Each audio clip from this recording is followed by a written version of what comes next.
നിയമസഭാ തെരഞ്ഞെടുപ്പിൽ പേരാവൂർ മണ്ഡലത്തിൽ തന്നെ മത്സരിക്കുമെന്ന് കെപിസിസി അധ്യക്ഷൻ സണ്ണി ജോസഫ് പ്രഖ്യാപിച്ചു കഴിഞ്ഞു. നേരത്തെ മാറി നിന്ന് കോൺഗ്രസിനെ നയിക്കാം എന്ന തീരുമാനത്തിലായിരുന്നു സണ്ണി ജോസഫ് നിന്നിരുന്നത്. എന്നാൽ തദ്ദേശ തെരഞ്ഞെടുപ്പിൽ നേടിയ മിന്നും ജയം സണ്ണി ജോസഫിനെ മാറ്റി ചിന്തിപ്പിച്ചിരിക്കുകയാണ്. ജയിച്ചാൽ സുപ്രധാന വകുപ്പ് കയ്യിലിരിക്കും എന്ന ചിന്തയിൽ സണ്ണി ജോസഫ് പേരാവൂരിൽ നിന്നും നിയമസഭ തേടുമ്പോൾ കെപിസിസി അധ്യക്ഷ പദവി രാജിവെക്കുവാനും സന്നദ്ധത അറിയിച്ചിട്ടുണ്ട്. കേരളം മുഴുവൻ ഓടിയെത്തുവാനുള്ള ബാധ്യത കെപിസിസി അധ്യക്ഷനുണ്ട് എന്നിരിക്കെ മത്സര രംഗത്ത് നിൽക്കുമ്പോൾ അത് അസാധ്യമാണെന്ന് പറയേണ്ടി വരും. ഈ സാഹചര്യത്തിലാണ് പദവി രാജിവെക്കാൻ സണ്ണി ജോസഫ് തീരുമാനിച്ചിരിക്കുന്നത്. പകരം ആർക്ക് ചുമതല നൽകും എന്ന ചർച്ച പാർട്ടിക്കുള്ളിൽ നടക്കുമ്പോൾ പന്ത് എത്തി നിൽക്കുന്നത് വടകര MP ഷാഫി പറമ്പിലിന്റെ കോട്ടിലാണ്. ആന്റോ ആന്റണി MPയെ പരിഗണിക്കുവാനുള്ള സാധ്യതകൾ ആദ്യം തേടിയെങ്കിലും കൂടുതൽ ജനകീയനായ ഒരു വ്യക്തി വരണമെന്ന ചിന്തയാണ് ഷാഫി പറമ്പിലിൽ എത്തി നിൽക്കുന്നത്. നിയമസഭാ തെരഞ്ഞെടുപ്പ് പടിവാതിൽക്കൽ നിൽക്കുമ്പോൾ ഷാഫിയെ പോലെ ജനകീയനായ വ്യക്തിയെ കെപിസിസിയുടെ അധ്യക്ഷനാക്കിയാൽ അത് തെരഞ്ഞെടുപ്പിലും ഗുണം ചെയ്യുമെന്ന് കോൺഗ്രസ് വിശ്വസിക്കുന്നുണ്ട്. ദേശീയ ചുമതല നൽകി രാജ്യം മുഴുവൻ ഓടി നടന്ന് പ്രവർത്തിക്കാനുള്ള ദൗത്യം ഷാഫി പറമ്പിലിന് രാഹുൽ ഗാന്ധി ഉടൻ നൽകിയേക്കും.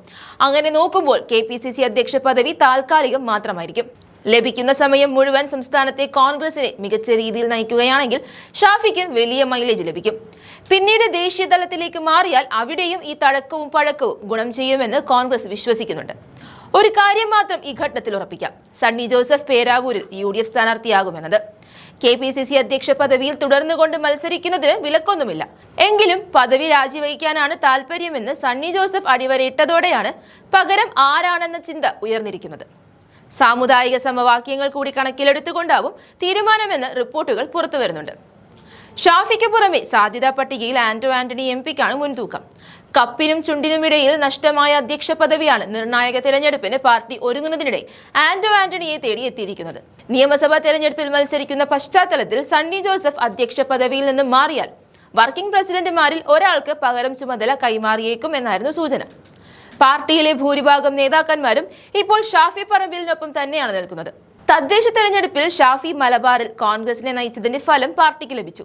വടകരയിൽ അടക്കം മിന്നും വിജയമാണ് UDF നേടിയത്.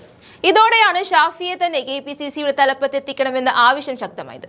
ഇതിനുമപ്പുറം നിയമസഭയിലേക്ക് കണ്ണും നട്ടിരിക്കുന്ന MPമാരിൽ നിന്നും വ്യത്യസ്തനാണ് ഷാഫി പറമ്പിൽ. മനസ്സ് വച്ചാൽ രാഹുൽ മാങ്കൂട്ടത്തിൽ പോയ ഒഴിവിൽ പാലക്കാട്ട് വേണമെങ്കിൽ ഷാഫി പറമ്പിൽ മത്സരിക്കാം. എന്നാൽ MP എന്ന ചുമതല പാർട്ടി ഏൽപ്പിച്ചതാണെന്നും അത് തൽക്കാലം ഒഴിയില്ലെന്നും ഷാഫി പറമ്പിൽ പ്രഖ്യാപിച്ചു കഴിഞ്ഞു. ഇതോടെയാണ് കെപിസിസി അധ്യക്ഷ പദവി ഷാഫിക്ക് നൽകണമെന്ന ചിന്ത പാർട്ടിയെ പിടികൂടിയത്. ആന്റോ ആന്റണിയെ സംബന്ധിച്ച് ആറന്മുളയിൽ മത്സരിക്കാൻ താല്പര്യം പ്രകടിപ്പിച്ചിട്ടുണ്ട്. അതുകൊണ്ട് കെപിസിസി അധ്യക്ഷ പദവിക്കായി ആന്റോ വാശി പിടിക്കില്ലെന്ന് ഉറപ്പാണ്. ഈ ഘടകം കൂടി ഷാഫിയുടെ പാത സുഗമമാക്കുന്നുണ്ട്. നേരത്തെ പേരാവൂരിൽ ഇനി മത്സരിക്കാനില്ല എന്ന നിലപാടിലാണ് സണ്ണി ജോസഫ് നിന്നിരുന്നത്. എന്നാൽ UDFന്റെ ഉറച്ച കോട്ടയെന്ന് കോൺഗ്രസ് വിശ്വസിക്കുന്ന മണ്ണിൽ സിറ്റിംഗ് MLAയെ വീഴ്ത്താൻ CPM കളത്തിലിറക്കുന്നത് തങ്ങളുടെ ഏറ്റവും വലിയ ക്രൗഡ് പുള്ളറയാണോ എന്ന ചോദ്യമാണ് മലയോരത്ത് നിന്നും ഉയരുന്നത്. ജോൺ ബ്രിട്ടാസ്, KK ശൈലജ എന്നീ രണ്ട് പേരുകളാണ് CPM ക്യാമ്പിൽ നിന്നും ഉയർന്നു കേൾക്കുന്നത്. കൂടുതൽ സാധ്യത ബ്രിട്ടാസിന് കൽപ്പിച്ചതോടെയാണ് സണ്ണി ജോസഫ് തന്നെ ഇക്കുറിയും പേരാവൂരിൽ അംഗത്തിനിറങ്ങാൻ തീരുമാനിച്ചിരിക്കുന്നത്.